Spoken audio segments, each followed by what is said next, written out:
হযরতে দাউদ আলাইহিস সালাতু ওয়াস সালাম একদিন পথ চলতে লাগলেন। কিছু দূর যাওয়ার পরে তিনি দেখতে পেলেন রাস্তার মধ্যে একটা পাথর পড়ে আছে, পাথর। হঠাৎ করে রাস্তার মধ্যে পড়ে থাকা পাথর কথা বলতে শুরু করেছে আর বলছে, দাউদ, আমাকে রাস্তার মধ্যে পড়ে থাকা পাথর তুমি মনে করেছো আমি হযরতে হারুনের হাতে ছিলাম। পাথর যখন কথা বলতে শুরু করলো আর বলতে লাগলো, দাউদ রে, আমি মূসার ভাই হযরতে হারুনের হাতে ছিলাম। হারুন আমাকে দিয়ে শত্রুর বিরুদ্ধে যুদ্ধ করেছেন, শত্রুর মোকাবেলা করে জয়লাভ করেছেন। হয়তো কোনো কাজে লাগতে পারে, আপনি আমাকে পাথরটাকে আপনার কাছে রেখে দিতে পারেন। নবী হারুনের হাতের জিনিস মনে করে, বরকত মনে করে হযরতে দাউদ আলাইহিস সালাতু ওয়াস সালাম ওইটাকে হাতে নিলেন, পকেটে রেখে দিলেন। কিছু দূর যাওয়ার পরে আরেকদিন রাস্তায় বের হলেন পথ চলবার জন্য। হঠাৎ করে তাকিয়ে দেখেন রাস্তার মধ্যে আরেকটা পাথর পড়ে আছে। পাথর ডাক দিয়ে বলছে, দাউদ, আমি তোমাকে চিনি, তুমি আমাকে রাস্তায় সাধারণ পাথর মনে করে ফেলে দিও না।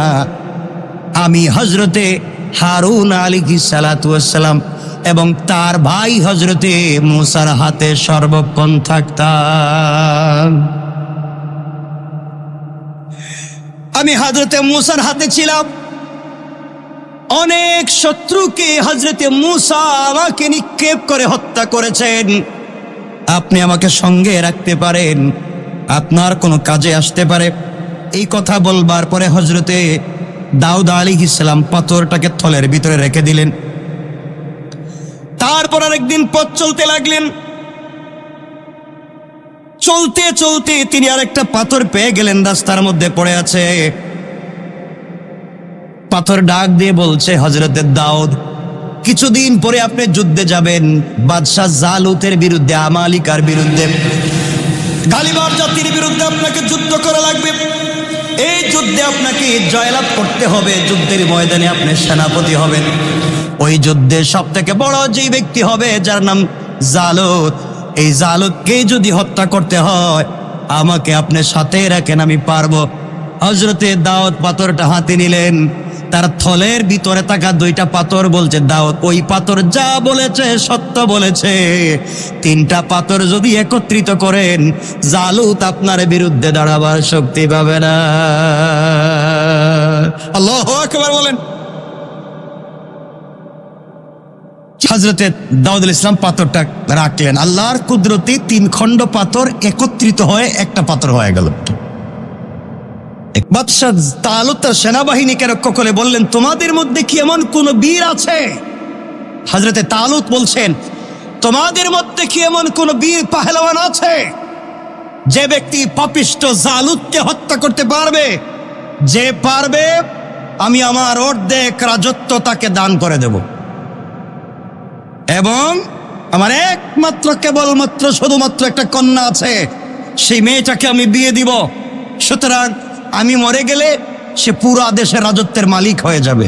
হযরত দাউদ আলাইহিস সালাম আল্লাহর নাম স্মরণ করে থলে থেকে সেই পাথরখণ্ড বাইর করে যুদ্ধের প্রান্তরে জালুতের বিরুদ্ধে অগ্রসর হতে লাগলেন আর বললেন তালুতকে যে আমি জালুতকে হত্যা করতে পারবো। তালুত চিন্তা করে, জোয়ানের নামও শুনলাম না, ছোট মানুষ, কত বড় বড় পাহলওয়ান পড়ে রয়েছে, হে নাকি যুদ্ধে জালুতরে হত্যা করব। তিনি বললেন, আমাকে দিয়ে সম্ভব। সুবহানাল্লাহ বললেন না। জালুত যখন সামনে দাঁড়িয়ে আছে, হযরত দাউদ আলাইহিস সালামকে বলছে বিদ্রুপ করে, তুমি একটা ছোট্ট বাদশা, আমি পৃথিবীর সব থেকে শক্তিশালী বাদশা জালুত, আমার জাতির নাম জাব্বারিন আমালিকা গালিবা, আর তুমি আসো যুদ্ধ করতে পাঞ্জাবি পরে, কোন অস্ত্র কই? পকেটে আছে। সুবহানাল্লাহ বললেন, কোথায় আছে? কয় পকেটে কি আছে? এখন পাথর আছে, পাথর। পকেটে মানুষ অস্ত্র নিয়ে ঘুরে, পৃথিবীর সব থেকে শক্তিশালী মানুষের বিরুদ্ধে যুদ্ধ করবা আর তোমার পকেটে নাকি অস্ত্র? দাউদ আলাইহিস সালাতু ওয়াস সালাম বলছেন, আপনি আমাকে ছোট মনে করে কলঙ্কিত করবেন না। মনে রাখবেন, আপনাকে হত্যা করবার জন্য, মারবার জন্য আমার এই পবিত্র হাত লাগাতে চাই না। আপনি আমার কাছে তো কিছুই না। কারণ রব বলেছেন যারা মুসলিম আর যারা কাফের এক গ্রুপ, একদল হচ্ছে মৃত আর একদল হচ্ছে জীবিত। আমি মুসলিম, আমি জীবিত, তুমি মুসলিম না, তুমি তো মৃত। সুতরাং তোমার সাথে যুদ্ধ করে কষ্ট করার দরকার নাই। মৃত মানুষের সাথে আর যুদ্ধ কিসের? জালত বলছে, শোনো পিচ্ছি ছেলে, দাও তুমি চলে যাও, তোমাদের বাদশা তালুতরে পাঠাও, আমি তালুতের সাথে যুদ্ধ করতে চাই। দাউদ আলাইহিস সালাম বললেন, তুমি আমার উপরে অস্ত্রের আঘাত করতে পারো, তুমি আমার উপর অস্ত্রের আঘাত করতে পারো, আমি তোমার মোকাবেলা করবো, বাদশাকে এখানে পাঠাবার দরকার নাই। এই কথা শুনে জালুত একবারে গরম হয়ে, অগ্নিশর্মা হয়ে দাউদের মাথায় তরবারি দিয়ে আঘাত করলো। দাউদ চোখের পলকে মাথা সরিয়ে আঘাত ব্যর্থ করে আল্লাহর নাম উচ্চারণ করে থলের থেকে পাথর খণ্ড বের করে সেই পাথর যখন জালুতের দিকে নিক্ষেপ করলেন, বিষাক্ত পাথরের বেগ এতই প্রচন্ড ছিল, তার আঘাতে জালুতের মাথা চূর্ণ বিচূর্ণ হয়ে গেল। সুবহানাল্লাহ বললেন, জোরে বলেন না। জালুত সঙ্গে সঙ্গে মাটিতে লুটিয়ে পড়ল। এই বিজয় অর্জন করবার কারণে দাউদকে তালুত নিজের মেয়ে বিয়ে দিলেন, এরপরে রাজ সিংহাসনে বসিয়ে দিলেন। যেই দিন তাকে রাজ সিংহাসনে বসিয়েছিলেন ওই দিন ছিল 10 মুহররম। এত আসতে বললেন যে? তাহলে এই দিন আল্লাহর কাছে দাম কম না বেশি? আমরা নাম বলে বলে যাব, লম্বা আলোচনা করব না। আরেকটা হচ্ছে দাউদ আলাইহিস সালাতু ওয়াস সালাম, তার অনেকগুলা সন্তান ছিল, এর মধ্যে একটা সন্তানের নাম সুলাইমান। লম্বা আলোচনা, আমরা সেদিকে যাব না। হযরত সুলাইমান আলাইহিস সালাতু ওয়াস সালাম হারানো রাজ্য যেদিন ফিরে পেয়েছেন, হযরত সুলাইমান ইসলাম রাজ্য হারিয়েছিলেন কি হারান নাই? হারিয়েছিলেন। লম্বা ইতিহাস আপনারা জানেন, হাত থেকে আংটি পড়ে গিয়েছিল। সুলাইমান ইসলামের 1000 স্ত্রী ছিল। লম্বা ইতিহাস, মাছ আংটিটা খেয়ে ফেলেছিল, নদী থেকে আংটিটা উঠানো হয়েছিল। শেষ পর্যন্ত যেভাবে হোক তিনি আংটিটা পেয়েছিলেন। আংটি পাওয়ার পরে যেই দিন তিনি এই পৃথিবীতে আবার রাজত্ব ফিরিয়ে পেয়েছিলেন, এই দিন ছিল 10 মুহররম আশুরা। হযরত ঈসা আলাইহিস সালাতু ওয়াস সালাম যেদিন আসমানে গমন করেছেন, এই দিনও ছিল 10 মুহররম আশুরা। ঈসা আলাইহিস সালাম আসমানে যাওয়ার অনেক লম্বা আলোচনা ঘটনা আছে, আমরা সেদিকে যাব না। হযরত ঈসা আলাইহিস সালাম যেদিন কিতাব পেলেন, ইনজিল, যেদিন আল্লাহ তাকে ইনজিল কিতাব দিলেন, ওই দিনও ছিল 10 মুহররম আশুরা। হযরত আইয়ুব আলাইহিস সালাতু ওয়াস সালাম যেই দিন রোগ থেকে মুক্তি লাভ করলেন, ওই দিন ছিল 10 মুহররম। আসতে বললেন, 10 মুহররম। এখানে অনেক লম্বা আলোচনা আছে। হযরত ইউসুফ আলাইহিস সালামকে তার পিতা নাম কি বললেন না? হযরত ইয়াকুব আলাইহিস সালাম যেদিন তার সন্তান ইউসুফকে ফিরে পেয়েছিলেন, সেই দিন ছিল, কথা বলে, ইউসুফকে কূপে নিক্ষেপ করেছিল কারা? কথা বলেন। সুতরাং রক্তের সম্পর্কের কেউ যদি আপনাকে কষ্ট দেয়, আপনি ইউসুফের কথা স্মরণ করবেন। ইউসুফকে তো তার নিজের ভাইরা গর্তে ফেলে দিয়েছিল, গোলাম বলে বিক্রি করতে চাইল, দাস বলে বিক্রি করে দিল, উলঙ্গ করে কাপড় ছাড়া কূপে ফেলে দিল। আল্লাহ জান্নাতি পোশাক দিয়ে গোলাম থেকে রাজ সিংহাসনে বসিয়ে ইজ্জত আর ক্ষমতার মালিক বানিয়ে দিয়েছেন কে? আল্লাহ। হযরতে ইউসুফ আলাইহিস সালামকে পুত পবিত্র করে জেলখানার থেকে বের করে, যে জুলাইখা অনেক ষড়যন্ত্র করেছিল, আল্লাহ তাআলা সব ষড়যন্ত্রকে ধূলিসাৎ করে এক পর্যায়ে জুলাইখার যৌবনকে ফিরিয়ে হযরত ইউসুফের সঙ্গে বিয়ে দিয়েছিলেন কিনা? কথা বলেন। তখন ইউসুফের দ্বিতীয় বিয়ে, আগের একটা বিয়েও করেছিলেন। আমার বন্ধুগণ, ইউসুফ আলাইহিস সালাম যেদিন বাদশাহী লাভ করলেন, বাইরা যেদিন মিশরে গমন করল, ওই দিনও ছিল 10 মুহররম। সবাই বলেন। এখানে অনেক লম্বা আলোচনা আছে, আমরা সেদিকে যাচ্ছি না। পৃথিবীতে যেই দিন প্রথম বৃষ্টি হয়েছে, প্রথম, আবার বলেন না, এই দিন ছিল 10 মুহররম আশুরা।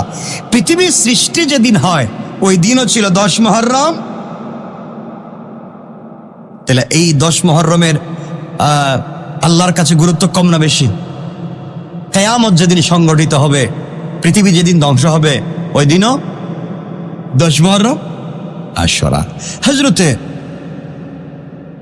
নবীজির কলিজার টুকরা হযরতে কি নাম, হযরতে হুসাইন রাদিয়াল্লাহু তাআলা যেদিন কারবালার প্রান্তরে শহীদ হন ওই দিন ছিল, কথা বলছেন, এতগুলো ঘটনা ঘটবার পরেও শুধু হুসাইন রাদিয়াল্লাহু তাআলার কারণে এই দিন সম্মানী না এই দিন আগে সম্মানী? কথা বলেন। আমরা হুসাইনকে কলিজাত থেকে ভালোবাসি। আমার মনে হয় না আমাদের চাইতে হযরত হুসাইন রাদিয়াল্লাহু তাআলা আনহুকে কেউ বেশি ভালোবাসে। আমরা হুসাইনকে ভালোবাসি, তার আদর্শ লালন করতে চাই। তিনি এমন ছিলেন, সত্যের জন্য জীবন দিয়েছেন, সত্যের জন্য জীবন দিয়েছেন। আর বলেছেন যে চেয়ারে আমার কলিজার টুকরা নানা বসেছেন, আমার চাচা আবু বকর ওমর বসেছেন, উসমান বসেছেন, আমার কলিজার টুকরা বাবা বসেছেন। আমি হুসাইন বসে বেঁচে থাকতে ওই চেয়ারে ইয়াজিদের মতো অহংকারী কাউকে দেখতে চাই না।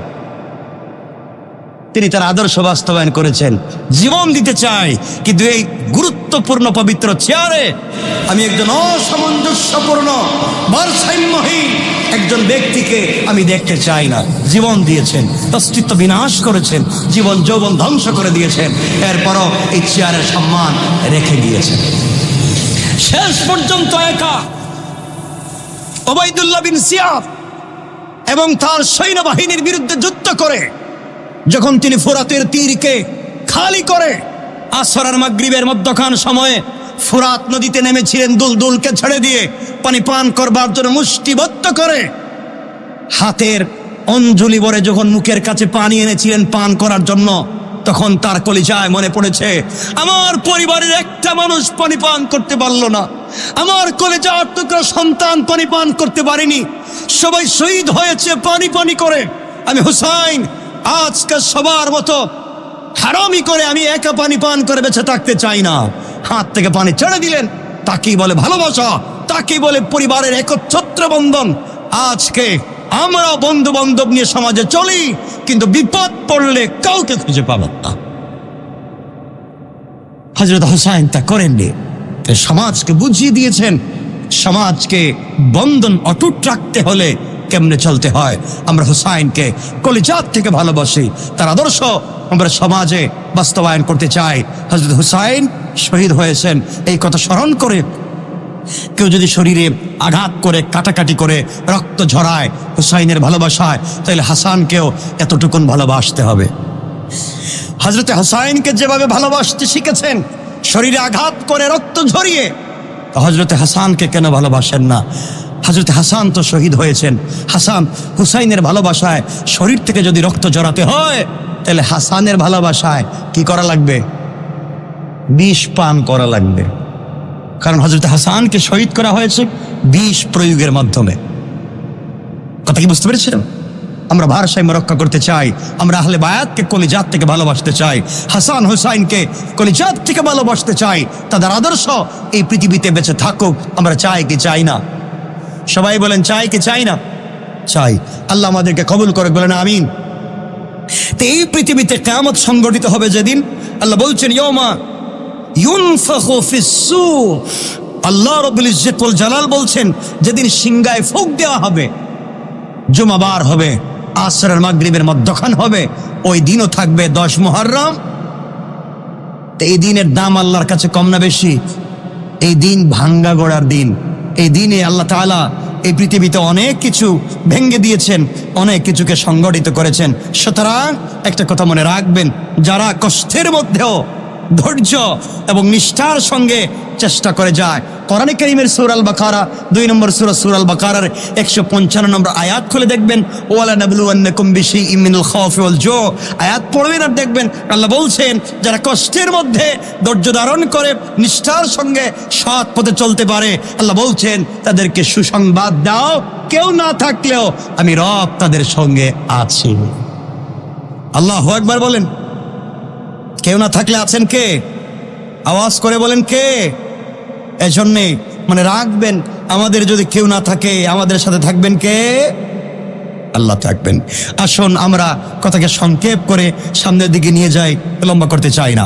আমি আপনাদের কাছে শর্ট করে আজকে যে কথাগুলো বলতে চাই, মনে রাখবেন মানুষ ভালো মানুষ পৃথিবীতে পেতে হলে আপনারা মোটামুটি 8, 10টা 12টা গুণ আছে, গুণগুলা মানুষের ভিতরে পাইলে মনে করবেন সে পৃথিবীতে একজন ভালো মানুষ। আমার মুসলমান বন্দেগান, কথা লম্বা করার সুযোগ নাই। কথা আগে আগে আমি আল্লাহকে যদি ভালো করে চিনতে পারো বান্দা, আমার উপরে ভরসা করে দুনিয়ার জমিনে ইখলাস এবং আমানতদারি রক্ষা করে দুনিয়ার জমিনে যদি চলতে পারো, দুনিয়ার জমিনে বিপদ আসতে পারে, চলার পথে বিপদ আসতে পারে বান্দা, সকল সময়ে একমাত্র কেবলমাত্র যদি আমাকে যথেষ্ট মনে করে, হাসবি আল্লাহ, আমাকে যথেষ্ট মনে করে, আমার উপরে ভরসা করে, একমাত্র কেবলমাত্র আমার উপরে ভরসা করে দুনিয়ার জমিনে পড়ে থাকতে পারো, দুনিয়ার সকল পৃথিবী সকল সৃষ্টি যদি তোমার বিরুদ্ধে চলে যায়, পুরা পৃথিবী যদি তোমার বিরুদ্ধে দাঁড়িয়ে যায়, আমি আল্লাহ কথা দিলাম বান্দারে, যেইভাবে হযরতে ইব্রাহিমকে নমরুদের আগুন থেকে রক্ষা করে দিয়েছি, 16 লক্ষ ফেরাউনের বাহিনীর বিরুদ্ধে মুসা আলাইহিস সালামকে আমি বাঁচিয়ে দিয়েছি। আইয়ুবের পুরা বডি ধ্বংস হয়ে যাওয়ার পরে আমি আল্লাহ যেভাবে তাকে পুনর্জীবন দান করেছি, আমি যেইভাবে ইউনূসকে অন্ধকার থেকে বের করে আবার দুনিয়ার জমিনে সম্মানিত করেছি, বান্দা শুধু একটা বার বলো, দুনিয়ার জমিনে একমাত্র কেবলমাত্র আল্লাহ তুমি যথেষ্ট, আর কিছু লাগবে না। আমি আল্লাহ কথা দিলাম বান্দারে, 19 জন ফেরেশতা দিয়া দুনিয়ার জমিনে তোমাকে হেফাজতের জিম্মাদার স্বয়ং আমি আল্লাহ হয়ে গেলাম। আল্লাহ রাব্বুল ইজ্জত ওয়াল জালাল বুঝাতে চাইলেন, ও আমার বান্দা, দুনিয়ার জমিনে কাফের বেঈমানের আঘাত করবার জন্য, তোমাকে ধ্বংস করে দেওয়ার জন্য, তোমার বিরুদ্ধে দাঁড়িয়ে যেতে পারে, বান্দারে মনে রাখবা পৃথিবীর কেউ তোমাকে ধ্বংস করতে পারবে না, কারণ সৃষ্টি করেছি আমি আল্লাহ, ধ্বংস করবার ক্ষমতা একমাত্র আমার আছে।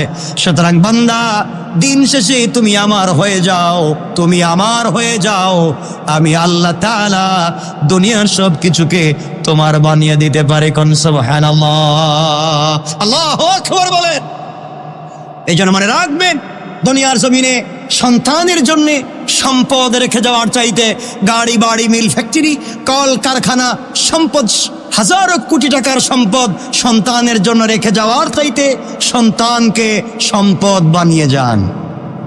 কথা কি বুঝতে পেরেছে? সন্তানের জন্য সম্পদ রেখে যাওয়ার চাইতে সন্তানকে সম্পদ বানিয়ে যান, দুনিয়া এবং আখিরাত কামিয়াব হয়ে যাবে। ঠিক কিনা বলে? পারবো তো ইনশাআল্লাহ? আপনি সন্তানদের জন্য গাড়ি বাড়ি করতে গিয়ে আপনি জিন্দেগির 50টা বছর 70টা বছর কাজ করলেন, 50 বছরে কোটি টাকার মালিক হলেন, রাতে ঘুমান নাই, দিনে ঘুমান নাই, আপনি 50 বছর পরে এখন বডিতে অসুস্থ হয়ে গেল, এখন 50 বছরে যা সম্পত্তি জমা করেছিলেন বাকি জিন্দেগি সুস্থ থাকবার জন্য সেই সম্পত্তি ব্যয় করে ডাক্তারি করা লাগবে। কথা বুঝেন নাই? আমার কথা বুঝতে পারেন না? এজন্যে এই সম্পদ ভুয়া রেখে যাওয়ার চাইতে সন্তানকে সম্পদশালী বানিয়ে যান, হাত উঠালে যেন আল্লাহর আরশ পর্যন্ত পৌঁছে যায়। ইনশাল্লাহ বলেন, আমরা পারবো তো ইনশাল্লাহ? আমার জন্য দোয়া করবেন, আমিও যেন পারি, আমিও যেন এই পৃথিবীতে ব্যর্থ কোনো পিতা হতে না পারি, ব্যর্থ কোনো সন্তান হয়ে না যায়, আমরাও যেন বাবাদের চক্ষু শীতলকারী হতে পারি, কিয়ামতের দিনে বাবা মায়ের নাজাতের কারণ হতে পারি। আমি চাইবো আল্লাহ তাআলা যেন আমাদের সকল সন্তানদেরকে মা বাপের চক্ষু শীতলকারী এবং জান্নাতের ওসিলা হিসাবে আল্লাহ কবুল করেন, বলেন আমিন। সন্তানকে সম্পদ বানিয়ে যা, পৃথিবীতে কিছুই লাগবে না। পারবো তো ইনশাআল্লাহ? সবাই বললেন না? আপনারা চিন্তা করেছেন সন্তানকে MBBS, FRCS, FCPS, ব্যারিস্টার, উকিল, জজ, মুক্তার, ইঞ্জিনিয়ার, আমাকে বানান, আপত্তি নেই, সব বানান, সন্তানকে আল্লাহর পরিচয় দিবেন, ইনশাআল্লাহ কবুল করবেন কে? আল্লাহ কবুল করবেন। আমি যে কথা বলতে চাইলাম, এই পৃথিবীতে আমরা বেশি দিন থাকবো না, আজ না হয় কাল চলে যাব। যে কথাগুলো বলতে চাইলাম, রাসূল পাক সাল্লাল্লাহু আলাইহি ওয়াসাল্লাম বলেছেন 12 গ্রুপ মানুষ। কত গ্রুপ? সবাই বললেন না, মনে থাকবে তো? 12 দল মানুষ আল্লাহর কাছে সব থেকে দামি। কত দল? আবার বলেন না।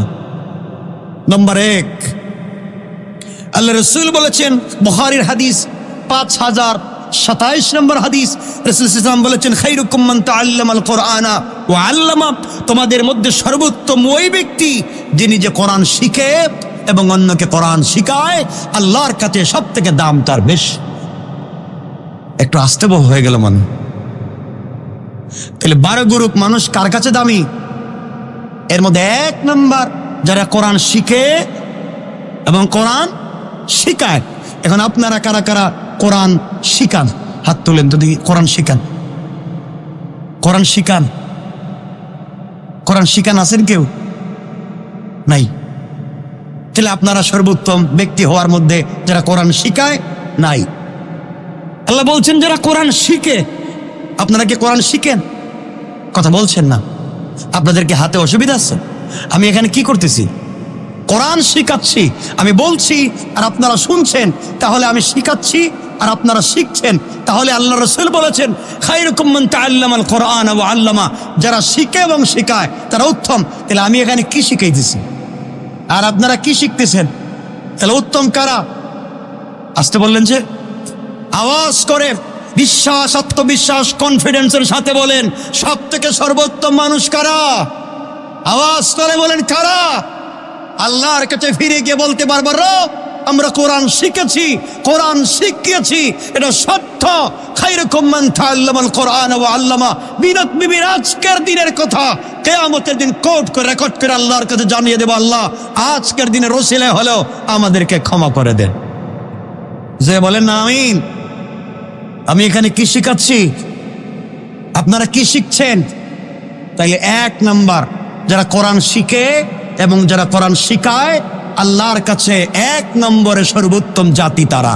সুবহানাল্লাহ বলেন। তাহলে আমরা 1 নাম্বার, কয় নাম্বার হইলাম? 1 নাম্বার থাকবে তো ঠিক মতো। তাফসির তো বহুত করি, কিছুই মনে থাকে না। দীর্ঘ 8 বছরই তাফসির করলেন। তাহলে আজকের কথাটুকুন মনে রাখবেন ইনশাআল্লাহ। 1 নম্বর। 2 নম্বর, বুখারী শরীফের 6035 নম্বর হাদিসে রাসূল সাল্লাল্লাহু আলাইহি ওয়াসাল্লাম বলেছেন, ইন্না খিয়ারাকুম আহাসিনুকুম আখলাকা, নিশ্চয় তোমাদের মধ্যে সর্বশ্রেষ্ঠ ওই ব্যক্তি যে তোমাদের মধ্যে সর্বোত্তম আচরণের অধিকারী, যার আচরণ সব থেকে শ্রেষ্ঠ, যার আচরণ সব থেকে ভালো, যার ব্যবহার সব থেকে ভালো, আল্লাহর কাছে সব থেকে দামি। সুবহানাল্লাহ বলতে পারলেন? আপনাদের আচরণ কেমন? খুব ভালো। খুব ভালো না? মসজিদে বাইরে যাওয়ার সময় জুতা পাওয়া যায় না খুঁজে, একটা সমস্যা। বাসায় গেলে দেখবেন সবার সাথে সম্পর্ক ভালো। এমনও আছে তাহাজ্জুদ পড়তে পড়তে পড়তে পড়তে সেজদায় গেলে কামতে কামতে অবস্থা খারাপ, সেজদা থেকে উঠতেই বউরে পিটায়। কত কেন? তাহলে আচরণটা কেমন হয়ে গেল? অনেক লোক আছে বন্ধু বান্ধবের সঙ্গে চমৎকার আচরণ, সবার সাথে ভালো ব্যবহার, বাসায় গিয়েই বাপরে দেখতে পারেন, মায়ের সঙ্গে খারাপ ব্যবহার করে। আছে না নাই? কথা বলছেন নাকি? তাহলে মনে রাখবেন, আপনার আচরণ সব থেকে উত্তম আপনাকে বলতে পারবে কে? আপনার ঘরে আপনি যার সাথে চলেন, আপনার স্ত্রী বলতে পারবে আপনি কত নম্বরের ভালো মানুষ। ঠিক কিনা বলেন? আর যারা বিয়ে করেন নাই আপনারা বেঁচে গেলেন মনে হইতেছে, আপনারা বাঁচবার সম্ভাবনা নাই। মনে রাখবেন, আপনি কেমন বলতে পারবে আপনার স্ত্রী, বলতে পারবে আপনার ড্রাইভার, বলতে পারবে আপনার পাশের লোক যে আপনার সঙ্গে সব সময় থাকে, সেই বুঝতে পারবে আপনি কত নম্বরের। কথা বুঝতে পেরেছেন? সুতরাং আমার আপনার আচরণকে ঠিক করা লাগবে কি লাগবে না? বলেন না। আল্লাহর কাছে সব থেকে শ্রেষ্ঠ ব্যক্তিদের 2 নম্বর তারা যাদের আচরণ, যাদের ব্যবহার। কথা বলেন না কেন? তাহলে আমাদের আচরণ ভালো হওয়া দরকার আছে না নাই? কারণ আচরণ হাতে পায়ে নয়, আচরণ আসে আত্মার থেকে, ভালোবাসা আসে দিল থেকে। মনে থাকবে। কয়টা বলছি? 3 নম্বর রাসূল পাক সাল্লাল্লাহু আলাইহি ওয়াসাল্লাম বলেছেন, হাদিস হচ্ছে বুখারীর 2305 নম্বর হাদিস। রাসূল সাল্লাল্লাহু আলাইহি ওয়াসাল্লাম বলেছেন, ইন্না খিয়ারাকুম আহসানুকুম কাযা, তোমাদের মধ্যে সর্বোত্তম সেই ব্যক্তি যে ঋণ পরিশোধ করার বেলায় ভালো। কিসের বেলায়? ঋণ পরিশোধ করবার বেলায় যেই ব্যক্তি ভালো, সে তোমাদের মধ্যে সর্বোত্তম। আল্লাহ বলছেন আমি তাকে ভালোবাসি। কেউ দেখবেন কাউকে ঋণ দেওয়ার সময় নিজেকে বহুত ভদ্রলোক মনে হয়। আপনি যদি কাউকে ঋণ দেন, মনে করবেন আলহামদুলিল্লাহ মাশাআল্লাহ আমি ঋণ দিতে পেরেছি। আর যখন ঋণ তারা খুঁজতে যাইবেন, তখন মনে হইব আপনি ফকির। কথা বলেন না কেন? আর সে দিতে রাজি না। আচ্ছা, মনে রাখবেন, মনে রাখবেন। আবারও বলছি, মনে করিয়ে দিচ্ছি একটা হাদিস। বাবার কাঁধে সন্তানের লাশ বহন করা যেমন কঠিন বুঝা, বাবার কাঁধে সন্তানের লাশ যেমন বুঝা, একজন মৃত ব্যক্তি যদি দুনিয়ার জমিনে ঋণ রেখে যায় তা তার চাইতে আরো বেশি বুঝা এবং ভয়ঙ্কর। সুতরাং 1000 কোটি টাকা পাবলিককে দান করার চাইতে 2 টাকা ঋণ দেওয়া উত্তম। কথা বলছেন না কেন? 1000 কোটি টাকা পাবলিককে দান করার চাইতে 2 টাকা ঋণ দেওয়া মানে থাকবে তো ইনশাল্লাহ। আমার কাছে কেউ টাকা পয়সা পাননি, এখানে কেউ আসেন, কেউ পাইনি আমার কাছে, মাশাআল্লাহ বাইচা গেলাম। আব্দুল্লাহ যে মাঝে মাঝে পায়, ওইটা ওই যে কিছু আনে দেয় তো, ওইটা টাকা পয়সা, আর কিছু না। আপনারা কেউ আমার লেনদেন নাই তো, আমি বাইচা গেলাম। আল্লাহর কাছে বলবো আল্লাহ এখানে ছিলাম, আমার সাথে কোনো লেনদেনের নাই। আল্লাহ আমাকে হেফাজত করুক, আপনাদেরকে হেফাজত করুক, আমিন বলেন। বাবা মনে থাকবে তো 3 নাম্বার ভালো মানুষের পরিচয় কি? যে ঋণ দিতে সব থেকে বেশি ভালো মানুষ সে, যে ঋণ পরিশোধের বেলায় ভালো, যে কথা দেয় কথা মতো দিয়া দেয়। কথা মতো। আপনারা কি মনে করেন কাউরে ঋণ দিলে কথা মতো পাওয়া যায়? মাঝে মাঝে পাওয়া যায়। আর আমি এমনও জানি, এমনও লোক আছে ঋণ দেওয়ার পর আপনি কোন দিন দিচ্ছেন, আমি তো উল্টা আপনার কাছে পাই। চিন্তা করছেন কত বড় গজব? হে ঋণ আপনার কাছ থেকে নিছে, মানে আপনি তারা চেকে, সে আপনার কাছে বলছে ভাই আমার 5 লাখ টাকা দেন, আপনি চেকে লেখা দিলেন 5 লাখ টাকা নিয়ে নাও। সে ওই 5 লাখ টাকা উঠাইয়া আপনার বিরুদ্ধে মামলা করে দিয়েছে। লোকটার কাছে 10 লাখ টাকা পাই, অমুক দিন আমার 5 লাখ টাকা চেকে দিয়েছে আর 5 লাখ বাকি আছে। আপনি বলেন বিপদে পড়লাম, ঋণ চাইলো আমারে, দিলাম আমি, এগুলো উল্টা আমার কাছে পায়। এমন বুজুর্গ আল্লাহর ওলির সমাজে অভাব নাই। কথা বলছেন না কেন? যারা এই সমাজে মানুষের আমানত মেরে খায়, গ্রামগঞ্জে গেলে দেখবেন সব খারাপ না, কিছু ভালো মুরব্বীও আছে। এমন খারাপের জাত মুরব্বী আছে, পঞ্চায়েতের জমা টাকা, আমানতের টাকা, 2 গ্রুপের মারামারির জমা টাকা, আমানতের টাকা সব খাইয়া, জিন্দেগির মতো সব খেয়ে এরপরে মানুষের সাথে 6-9 করে আছে না নাই? এগুলো জালেম, এগুলো কি? কথা বলেন, এগুলো আছে না নাই সমাজে? আমানতের টাকা মাইরা খায়, আমানতের টাকা। পাবলিক আমানত রাখছে, মাইরা খেয়ে ফেলাইছে। ভাই ভাইয়ের কাছে ঋণ টাকা রাখছে, মেরে খেয়ে ফেলছে। একজন জায়গা রেখে গেছিল, মরার সময় ছোট ছোট বাচ্চা হে তার নামে সব করে ফেলাইছে। এগুলা নাই? আচ্ছা, বদুয়া দেন এদেরকে, বদুয়া দিয়েন, আল্লাহ যেন এদেরকে ধ্বংস করে দেয়। আসতে বললেন, বুঝলাম না কিছু, ঘটনা কি তা? এদেরকে ধ্বংস করে দিক আল্লাহ, এদের বাইশে থেকে কোনো লাভ নাই। 4 নাম্বার, আল্লাহর তিরমিজির হাদিস 2263 নম্বর হাদিস এবং 2432 নম্বর হাদিস।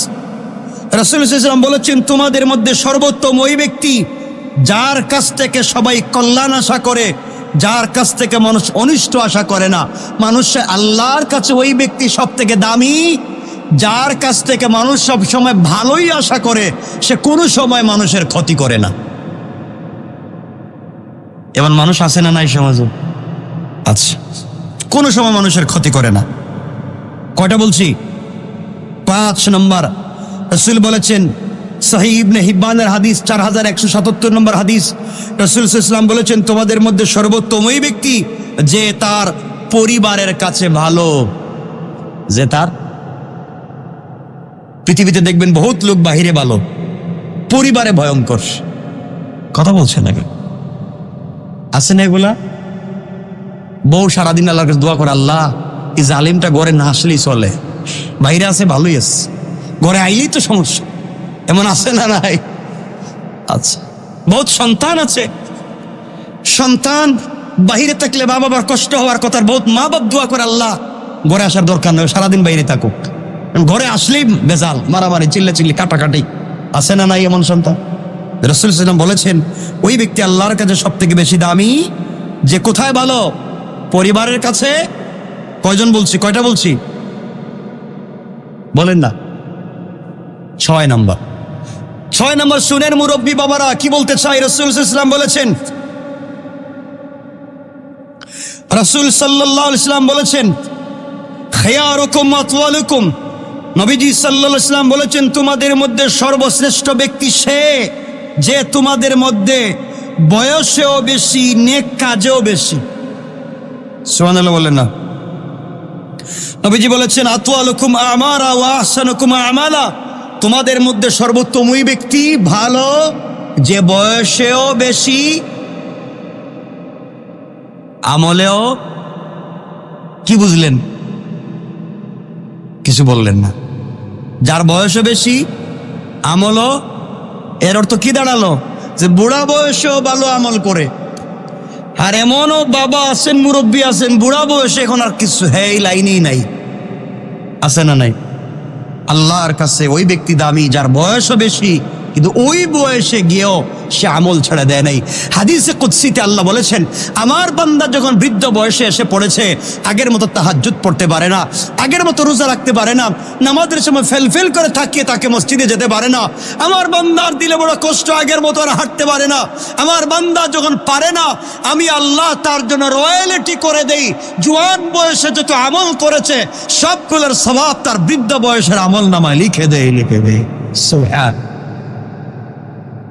আল্লাহ বুঝাতে চাইলেন ওই ব্যক্তির কথা। এজন্য জওয়ান ভাই যারা আছেন আমার মতো, আমার জন্য একটু দোয়া করে না, আল্লাহ যেন আমারও সুস্থ রাখে, আমি দোয়া করি আপনাদেরও সুস্থ রাখুক, আমরা বেশি বেশি করে যেন আমল করতে পারি। কারণ এই বয়সে যা করবেন, আমরা যা করব বৃদ্ধ বয়সে যদি করতে নাও পারি, আল্লাহ তাআলা ওই জওয়ান বয়সের আমলগুলাকে বৃদ্ধ বয়সে চালায়া দিবেন। সুবহানাল্লাহ বললেন না? তাহলে অর্থ দাঁড়ালো জোয়ান বয়সে যত ভালো কাজ করবেন বুড়া বয়সে রয়্যালিটি পাবেন। এর অর্থ কি দাঁড়ালো?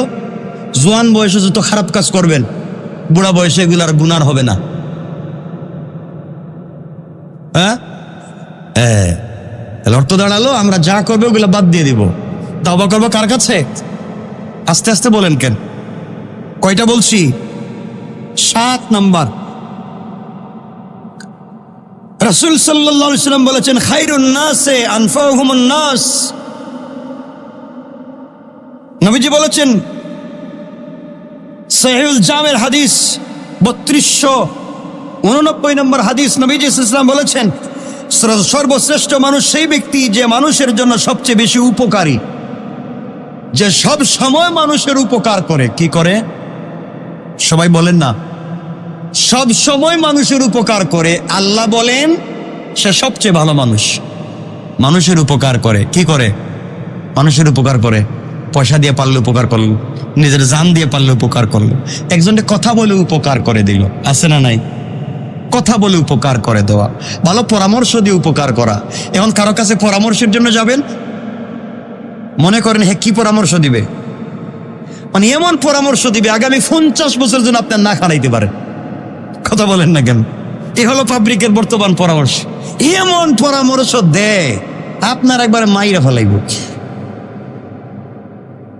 শেষ। এজন্য ভালো মানুষের সংস্পর্শে যেতে হবে, ভালো পরামর্শ নিতে হবে। কয়টা বললাম? 8 নম্বর। নবী সাল্লাল্লাহু আলাইহি ওয়াসাল্লাম বলেছেন, নবীজি সাল্লাল্লাহু আলাইহি ওয়াসাল্লাম বলেছেন শ্রেষ্ঠ মানুষ হলো সে যার অন্তর পরিচ্ছন্ন এবং মুখ সত্যবাদী। অন্তরে কোনো দাগ নাই, মানে আরেকজনের ভালো দেখে তার জ্বলে না, আরেকজনের ছেলে ইউরোপ আমেরিকা কানাডা যাইতেছে দেখা তার জ্বলে না, আরেকজনের বাড়ি গাড়ি হইতেছে দেখে তার কষ্ট লাগে না। অন্তর কি? পরিষ্কার। এমন লোক আসেননি এখানে যে আরেকজনের দেখলে আপনার কষ্ট হয় না?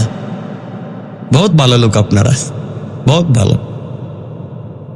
সমাজটা এমন হয়ে গেছে যে একজনের ভালো দেখলে আরেকজনের হয় না। কথা বলেন না কেন? এগুলো আছে না নাই? অমুকের হয় আমার হয় না কেন, এই টেনশনে তুই লাভ শেষ। আল্লাহ রাসূল বলেছেন শ্রেষ্ঠ মানুষ সে যার অন্তর পরিষ্কার। অন্তর কি? আমরা মাঝে মাঝে কই না যে আমার অন্তর একবারে খোলা, একবারে সাদা, আমার অন্তরে কিচ্ছু নাই। মানে এর অন্তর এমন অবস্থা হয়েছে, এর আর খালি নাই, সব ভরে ফেলেছে শয়তানি দিয়া। আছে না নাই? আচ্ছা, আল্লাহ আমাদের হেফাজত করে, বলেন আমিন। আচ্ছা, সাহাবায়ে কেরাম জিজ্ঞেস করলেন, ইয়া রাসূলুল্লাহ, সত্যবাদী মুখ আমরা বুঝলাম, কিন্তু পরিচ্ছন্ন অন্তরের অধিকারী এটা বুঝলাম না। রাসূল সাল্লাল্লাহু আলাইহি ওয়াসাল্লাম বললেন, যে অন্তর স্বচ্ছ, নির্মল, মুত্তাকি, যাকে কোনো পাপ, যার অন্তরে পাপ নেই, বাড়াবাড়ি বা জুলুম নেই, খেয়ানত এবং বিদ্বেষ নেই, খেয়ানত করে না, দিলে বিদ্বেষ রাখে না, বাড়াবাড়ি করে না, অন্যায় বেইনসাফি নাই, সেই লোকটার দিল হচ্ছে সব থেকে দামি দিল। সুবহানাল্লাহ, জুড়ে বলেন। কয়টা বলছি? 8। 9 নম্বর, রাসূল সাল্লাল্লাহু আলাইহি ওয়াসাল্লাম বলেছেন, আল্লাহর কাছে সর্বোত্তম সঙ্গী সেই ব্যক্তি যে তার সঙ্গীর কাছে উত্তম, আর আল্লাহর কাছে সর্বোত্তম প্রতিবেশী সে যে তার প্রতিবেশীর কাছে উত্তম। আপনি যদি আপনার প্রতিবেশীর কাছে ভালো মানুষ হন, আপনি ভালো মানুষ। আপনি আপনার সঙ্গীর কাছে যদি ভালো মানুষ হন, আপনি ভালো মানুষ। এখন চিন্তা করে দেখেন, কে কয়জন আছেন যে আপনি আপনার প্রতিবেশীর কাছে ভালো? দেখবেন আপনি এমন একজন প্রতিবেশী পাইছেন, হে আপনার দরজার রাস্তা বন্ধ করে দেয়, খাল কেটে দেয়। আছে না এগুলো প্রতিবেশী? এর জন্য প্রতিবেশী ভালো হওয়া দরকার, আর নিজের সঙ্গীর কাছে ভালো হওয়ার চেষ্টা করবেন ইনশাল্লাহ। বলেন না ইনশাল্লাহ? কারণ স্ত্রী, কিয়ামতের দিনে আল্লাহ তাআলা স্ত্রীকে জিজ্ঞাসা করবেন তোমার স্বামী কেমন ছিল, তখন স্বামীকে জিজ্ঞেস করবেন তোমার স্ত্রী কেমন ছিল। তখন স্ত্রী যদি বলে দিয়ে আমার স্বামী ভালো ছিল, তাহলে আল্লাহ তাকে মাফ করে দিবেন। আওয়াজটা কমে গেল মামা। আর স্ত্রী যদি আল্লাহ আমার স্বামী তো বম্বাস্টিক মার্কা শয়তান ছিল, তাহলে আপনার তাহাজ্জুদ আল্লাহ দেখতে চাইবেন না, আপনার রোজা, আপনার ইস্তেগফার, আপনার শবে বরাতের দোয়া, শবে কদরের তাহাজ্জুদ, আর আপনার কাবার গিলাফ ধরে কান্নাকাটি, আল্লাহ কিচ্ছু দেখতে চাইবেন না, সব বন্ধ করে দাও। এর সঙ্গী যা কইছে হেডাই সত্যকে। এজন্যে স্ত্রীর সাথে, সঙ্গীর সাথে ভালো আচরণ করা দরকার, আছে না নাই? কয়জন ভালো আচরণ করেন স্ত্রীর সাথে? যারা বিয়ে করছেন একটু বলেন না, আমার একটু সহযোগিতা করো। মাশাআল্লাহ, 2-3 জন হাত উঠেছে। আপনাদের কাছ থেকে তো মন চায় জানতে যে কি করেন আপনারা। আমাদেরকে বইলে যান এক কলম, যে আপনারা যে ভালো, এটা জানার দরকার আছে না নাই? বলেন তো। পাবলিক তো জানতে চায়, কি কইবেন? ঠিক আছে, বয়ানের পরে এদের কাছ থেকে যাই না নিয়ে, এরা কি করে? কয়টা বললাম? কয়টা? 10 নম্বর। রাসূল সাল্লাল্লাহু আলাইহি ওয়াসাল্লাম বলেছেন, এই হাদিসটা হচ্ছে 1944 তিরমিজির হাদিস, আর বুখারীর 3559 নম্বর হাদিস। রাসূল বলেছেন, তোমাদের মধ্যে সর্বোত্তম ব্যক্তি সে যার চরিত্র সব থেকে বেশি সুন্দর। যার চরিত্র সব থেকে বেশি সুন্দর, যার চরিত্র, আল্লাহ বলেন তার কোনো হিসাব নাই। সুবহানাল্লাহ বলেন না। 11 নম্বর, রাসূল সাল্লাল্লাহু আলাইহি ওয়াসাল্লাম বলেছেন, মর্যাদায় সর্বশ্রেষ্ঠ ব্যক্তি সে যে নিজ ঘোড়ার পিঠে সওয়ার হয়ে শত্রুকে সন্তুষ্ট করে এবং শত্রুরাও তাকে সন্তুষ্ট করে। বুঝাতে চাইলেন, একজন ব্যক্তি তার দুশ্মনের সামনে দাঁড়ালেও যেন দুশ্মন নিরাপদ থাকে, দুশ্মন যেন এটা বুঝে যে আমার দুশ্মন হলেও আমার ক্ষতি করবে না। কথা বুঝতে পেরেছেন? এই ব্যক্তির চরিত্র ভালো, আল্লাহ বলেন আমার কাছেও সে ভালো। কয়টা বলছি? 12 নম্বর, রাসূল সাল্লাল্লাহু আলাইহি ওয়াসাল্লাম বলেছেন, ওই মুমিন সর্বশ্রেষ্ঠ যে আল্লাহর পথে নিজের জান এবং মাল দিয়ে লড়াই করে, যুদ্ধ করে, সে আল্লাহর কাছে সর্বশ্রেষ্ঠ। পড়েন না সুবহানাল্লাহ। কয়টা বলেছি? 12টা। এই 12টার সাথে অনেকগুলা কথা আরো আছে, সেগুলা বলতে বলতে তো অনেক সময় চলে যাবে, আর লম্বা করতে চাই না। আমি শেষ কথা যেটা বলতে চাই, আমরা কি পারবো না এগুলা আমল করতে ইনশাআল্লাহ? এই জন্যে আমার মুসলমান বন্দেগান কথাগুলা দিল দিয়ে শোনেন। আল্লাহ রাব্বুল ইজ্জতুল জালাল বুঝাতে চাইলেন, বান্দা আমার, দুনিয়ার জমিনে চলার পথে আমানত রক্ষা করো, ইহসান। ইনসাফ আমানতদারি রক্ষা করে দুনিয়ার জমিনে যদি চলতে পারো, আর বান্দা নিজের চরিত্র ঠিক রাখতে যদি পারো, ইন্তেকাল করতে দেরি হবে, আমি আল্লাহর কুদরতের হাত ধরে জান্নাতে যেতে দেরি হবে না। আমরা জান্নাতে যেতে চাই কি চাই না? আমরা রাসূলকে স্বপ্নে দেখতে চাই কি চাই না? আমরা রাসূলের নিজ হাতে হাউজে কাউসার চাই কি চাই না? আমরা জান্নাতে রাসূলের প্রতিবেশী হতে চাই কি চাই না? আল্লাহর কাছে আমরা বলবো, আল্লাহ তাআলা দুনিয়ার জমিনে যা করেছি, অন্যায় করেছি, আমাদেরকে মাফ করে রাসূলের প্রতিবেশী হিসাবে কবুল করে না। জোরে বলেন আমিন। কথা আর লম্বা করতে চাই না। আপনারা আমার জন্য দোয়া করবেন, আমি আপনাদের জন্য দোয়া করব। আল্লাহ যেন আমাদের সবাইকে ভালো রাখেন। আমার কিছু তাকাজা আছে, জরুরত আছে, আপনারা দোয়া করবেন আল্লাহ যেন পুরা করে দেয়, দ্বীনের স্বার্থে যেন পুরা করে দেয়। আপনারা আসবেন সব সময়, আসবেন না? সব সময় আসবেন, বেশি বেশি করে আসবেন, তাফসীর শুনবেন। আমার মনে পড়ে আমি দীর্ঘ 8 বছর প্রায় অনেক তাফসীর আপনাদেরকে শুনিয়েছি। তাফসীরে অনেক ভুল ভ্রান্তি হয়ে থাকতে পারে, অনেক অসংলগ্ন কথা ও সৌজন্যমূলক শব্দ চয়ন হয়েছে, আপনাদের সাথে খারাপ ব্যবহারও হয়ে থাকতে পারে। এজন্য আপনারা আমাকে ক্ষমা করে দিবেন না? এখানে কি কেউ আছেন একটু কি বলবেন যে আমার ব্যবহারে কষ্ট পেয়েছেন, আমার আচরণে কষ্ট পেয়েছেন, আমার কথাবার্তায় কষ্ট পেয়েছেন?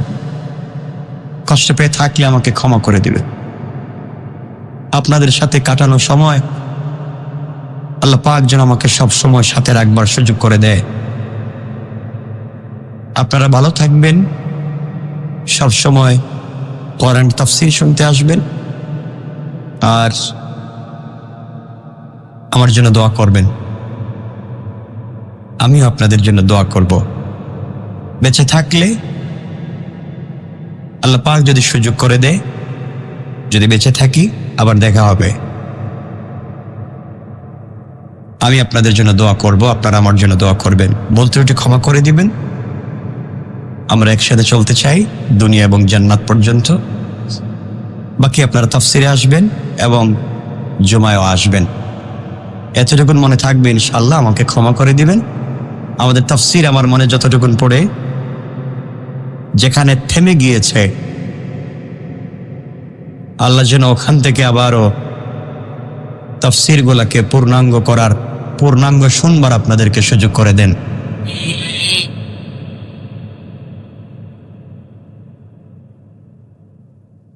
এতটুকুনি, আর বেশি কিছু বলতে চাই না। সবাই ভালো থাকবেন, সুস্থ থাকবেন, দোয়ায় আমাকে শামিল রাখবেন। আপনাদের দোয়া আমার চলার পথে অনেক দরকার।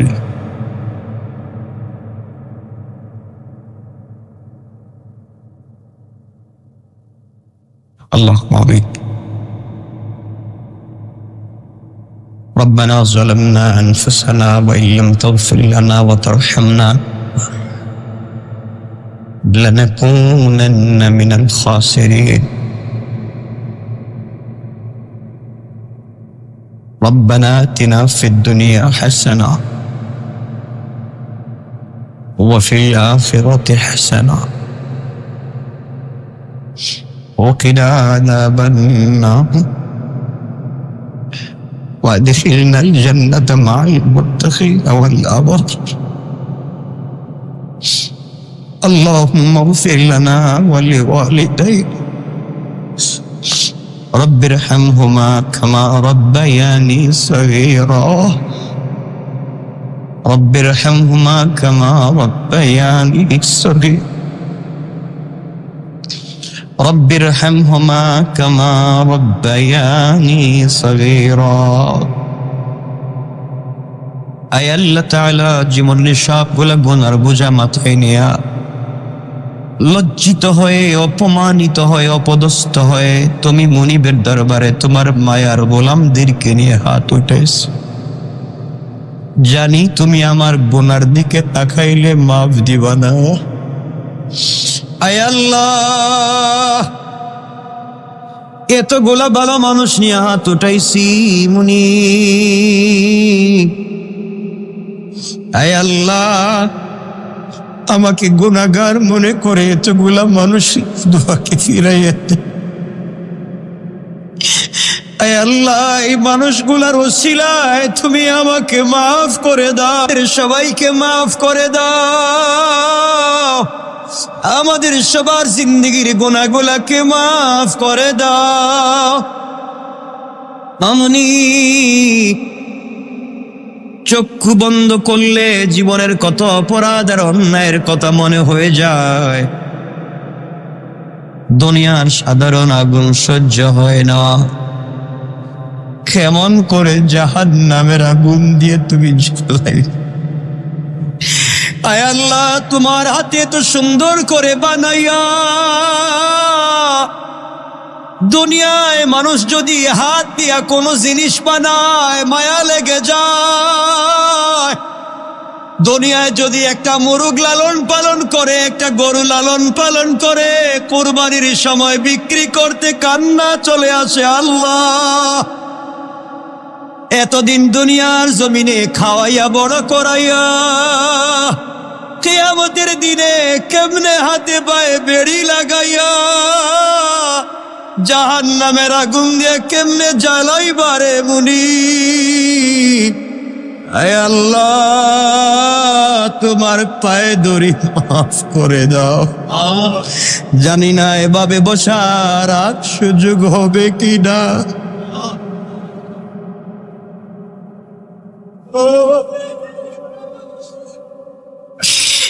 আল্লাহ, তুমি মাফ করে দিও। আল্লাহ, আমাদের সবাইকে তুমি মাফ করে দাও। আয় আল্লাহ, অন্যায় করেছি, অপরাধ করেছি, যত কিছুই করি তোমার গোলাম। তুমি তাড়াইয়া দিলে কোথায় যাব, আর যে যাওয়ার জায়গা নাই। ইয়া আল্লাহ, আমাদের নাম ধরে ধরে মাফির ঘোষণা দিয়ে দাও। আয় আল্লাহ তাআলা, আমাদের অন্তরে যত জায়েজ মাকাসিদ আছে পুরা করে দাও। ইয়া আল্লাহ, জায়েজ মাকসাদ গুলাকে পুরা করে দিও। আসমানি জমিনি মুসিবত থেকে বাঁচাইয়া দিও। মানুষ শয়তান, জিন শয়তানের তামাম ওয়াসওয়াসা খারাপি থেকে বাঁচাইয়া দিও। আয় আল্লাহ, আজকে রাত্রে হাত উঠাইয়া কলিজার টুকরা দরদি বাবার কথা বারবার মনে হয়ে যায়। যেই বাবা সারাদিন কষ্ট করে মাথার ঘাম পায়ে ফেলে, সারাদিন কাজ করে ঘরে ফিরে নিজে না খাইয়া আমাদের খাওয়াইছে। আয় আল্লাহ, কতদিন গিয়েছে বাবা নতুন জামা পরে নাই, নতুন এক জোড়া জুতা পরে নাই, সব আমাদের জন্য করে দিয়া সেই বাবা যাদের কবরে চলে গিয়েছেন মুনি। কত বাবার কবর ভেঙ্গে গিয়েছে, আমাদের বাপজানের কবরটাকে জান্নাতের টুকরা বানাইয়া দাও। আল্লাহ, কিয়ামতের দিনে সবাই যখন রব্বি নফসি রব্বি নফসি বলে পাগলের মতো দৌড়াবে, ওই সময় যেন আমরা আমাদের দরদি বাবাকে না হারাইয়া যাই। আয় আল্লাহ তাআলা, আমাদের যাদের বাবা বেঁচে আছেন হায়াত বাড়াইয়া দাও, সুস্থ রাখো। আয় আল্লাহ, আমাদের জনম দুঃখিনী দরদি মা যাদের নাই, একটা অক্ষর মা যেন সারা পৃথিবীর মধু ঢেলে দিয়েছ। এই মা 10 মাস 10 দিন পেটে রাখছে, সন্তান হাঁটু দিয়া পা দিয়া আঘাত করছে। মা রাত্রবেলা বিছানায় পিঠ লাগাইয়া ঘুমায় নাই। আল্লাহ, সারা রাত মা দাঁড়াইয়া দাঁড়াইয়া কাটাইয়া দিয়েছে। সন্তান পেটে আসার কারণে মায়ের মুখে রুচি নষ্ট হয়ে গেছে, হাত পা ফুলে গিয়েছে। ডেলিভারির সময় মাকে যখন অপারেশন থিয়েটারে হসপিটালে ওটিতে নিয়ে যায়, মা ছোট ছোট বাচ্চার গলা চড়াইয়া কান্না করে বলে, বাবারে কপাল যদি ভালো হয় মায়ের মুখ দেখবে, কপাল যদি ভালো না হয় জনমের মতো বারে বিদায় দিয়া দে। সন্তান মাকে জড়াইয়া কান্না করে ডাক দিয়ে বলে, আম্মা তুমি না থাকলে কে আমাকে গোসল করাবে, কার গলা জড়াইয়া রাত্রে ঘুমাবো, কে আমাকে আদর করে নিজের হাতে খাওয়াইয়া দিবে। সেই মা যখন ওটিতে চলে যায়, লেবার রুমে চলে যায়, ডাক্তার ডাক দিয়া বলেছে হয়তো রোগীকে বাঁচানো যাবে না হয় বাচ্চারে। মা ডাক দিয়া বলেছে, ও ডাক্তার, আমি তো দুনিয়ায় অনেকদিন বাঁচলাম, আমাকে মেরে ফেলো, আমার বাচ্চাটারে দুনিয়ার আলো বাতাস দেখার ব্যবস্থা করে দাও। আল্লাহ তাআলা ডেলিভারির সময় রক্তাক্ত হইয়া অজ্ঞান হইয়া মা যখন পড়ে আছে, আমাদেরকে ডাক্তার খুলে নিয়ে মায়ের চেহারার সামনে ধরে বলছে, দেখ তোর কি হয়েছে। মা কষ্ট করে চক্ষু খুলে 10 মাস 10 দিন পেটে ধরার কষ্ট আর ডেলিভারির কষ্ট ভুলে গিয়া বুকের সঙ্গে জড়াইয়া বলছে, আল্লাহ আবার হায়াত নিয়া হলেও আমার বাচ্চাটারে বড় করে দাও। আয় আল্লাহ, 2-2.5 বছর বুকে দুধ পান করাইয়া যেই মা আমাদেরকে মানুষ করছে, কত রাত্র মায়ের কোলে প্রস্রাব করেছি, বিছানায় প্রস্রাব করছি। মা সারা রাত আমাদের প্রস্রাবের উপরে শুয়া আমাদেরকে বুকের উপরে রাইকা মানুষ করছে। এই মা আমাদের যাদের নাই, মায়ের কবরটাকে জান্নাত বানাইয়া দাও। আমাদের যাদের মা বেঁচে আছেন হায়াত বাড়াইয়া দাও। ইয়া আল্লাহ, আমার মত অসুস্থ, তোমার কুদরত থেকে শিফা দিয়া দাও। ইয়া আল্লাহ, আমাদের বাচ্চাদেরকে আলিম বানাও, হাফিজ বানাও। আল্লাহ, বাচ্চাদেরকে আলিম বানাইও, হাফিজ বানাইও। ইয়া আল্লাহ, এদেরকে দুনিয়াদার বানাইও না আল্লাহ। ইয়া আল্লাহ, এদেরকে দুনিয়াদার বানাইও না আল্লাহ। আর মুনিব, আমাদের কান্নার আওয়াজ মদিনায় পৌঁছাইয়া দাও। সোনার মদিনার রাসূলকে বারবার স্বপ্নে দেখার তৌফিক দিয়ে দাও। ইয়া আল্লাহ, আমার তো জায়েজ মাকসাদ আছে, আর অনেকের মাকসাদ আছে। আয় আল্লাহ, দ্বীনের খাতিরে কবুল করে নিও। ইয়া আল্লাহ, ফিতনা ফাসাদ মুক্ত রেখে কবুল করে দিও আল্লাহ। আয় আল্লাহ, দীর্ঘদিনের ভালোবাসার এতগুলা মানুষকে তোমার হাওয়ালা করে দিলাম আল্লাহ। এই মানুষগুলাকে দুনিয়ার জমিনে আমানের সাথে রাখো আল্লাহ।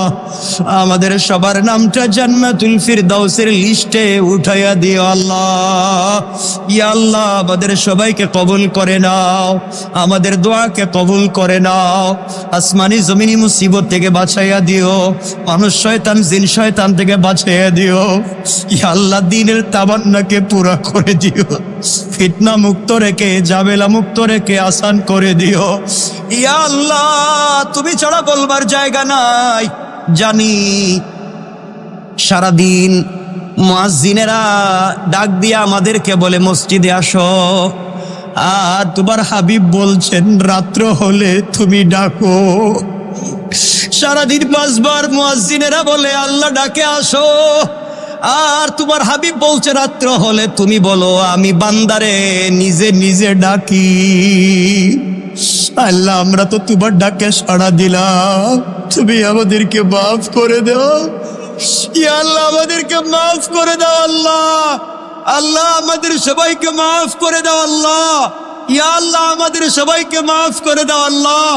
আল্লাহ আমাদের দিলের জায়েজ মাকসাদকে পুরা করে দাও আল্লাহ। ইয়া আল্লাহ সমস্ত ফিতনা মুক্ত রেখে ঝামেলা মুক্ত করে আমাদের জায়েজ মাকসাদকে তুমি পুরা করে দাও আল্লাহ। اللهم لك الحمد كله ولك الشكر كله نسألك الخير كله ونعوذ بك من شر كله إنك على كل شيء قدير. وصلى الله تعالى على النبي وعلى آله وصحبه أجمعين آمين برحمتك يا رحمن. السلام عليكم يا رحمة الله.